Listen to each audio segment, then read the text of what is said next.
got some motherfucking design on right now. Bring it down, bring it down, bring it down, bring it down, hold it down, hold it down.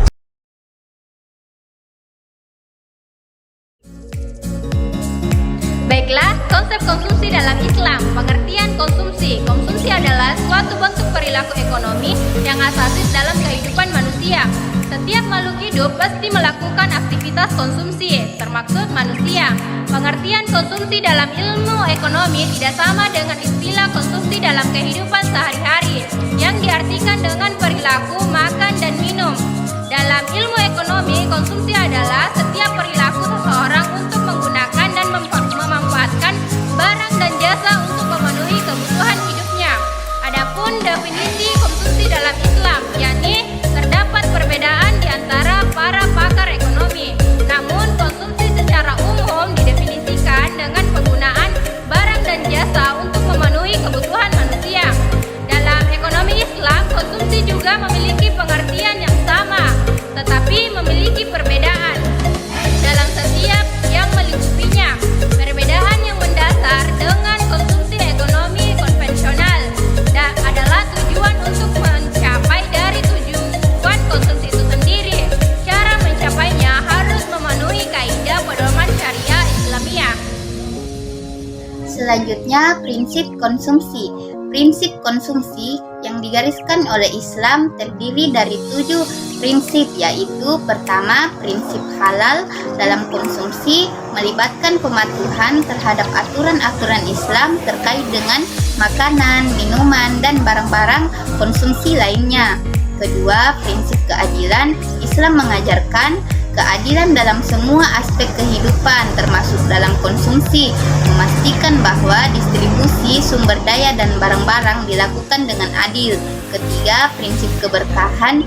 Prinsip ini menekankan pentingnya mencari berkah dalam segala aspek kehidupan termasuk dalam konsumsi untuk mendapatkan keberkahan dari Allah Subhanahu wa taala. Keempat, prinsip kebersihan dalam konsumsi melibatkan praktik-praktik yang mendukung keamanan, kesehatan dalam mengonsumsi makanan dan minuman. Kelima, prinsip kesederhanaan. Konsumsi dalam Islam mencakup pendekatan hidup yang sederhana tanpa pemborosan atau kelebihan dalam penggunaan sumber daya. Keenam, prinsip kemurahan hati dalam konsumsi. Dalam Islam mencakup sikap suka memberi, berbagi, dan membantu sesama. Ketujuh, prinsip moralitas mencakup pandangan tentang apa yang benar dan salah serta bagaimana seharusnya berperilaku. Baik, selanjutnya kebutuhan konsumsi. Pada dasarnya kebutuhan konsumsi dibangun atas 3 hal, yaitu yang pertama, kebutuhan primer, ialah kemaslahatan yang menjadi dasar tegaknya asasi manusia baik yang berkaitan dengan agama maupun dunia.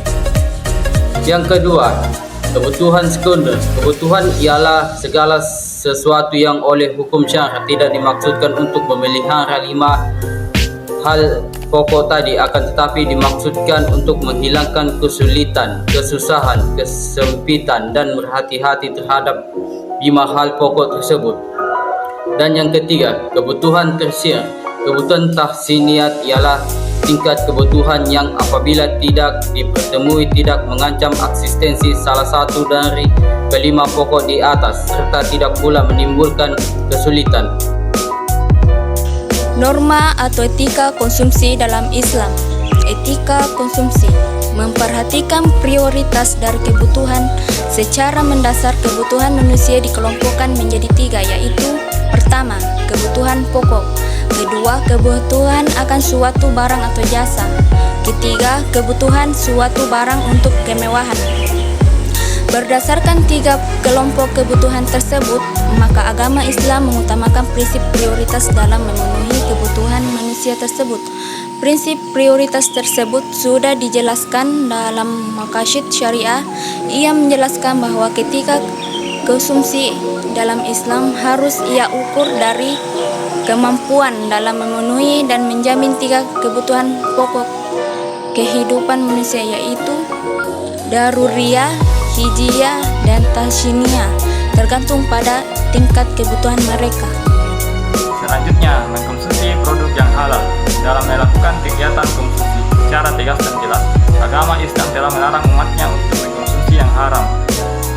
Tujuan mengharamkan tersebut adalah untuk menjaga adria bangsa, sebab apa saja yang kita konsumsi akan mengalir di dalam darah dan tubuh kita, yang pada akhirnya akan membentuk watak seseorang. Mengkonsumsi yang haram akan membentuk watak seseorang menjadi keras, dan sebaliknya mengkonsumsi yang halal akan membentuk watak seseorang menjadi lembut. Perhatikan kualitas konsumsi.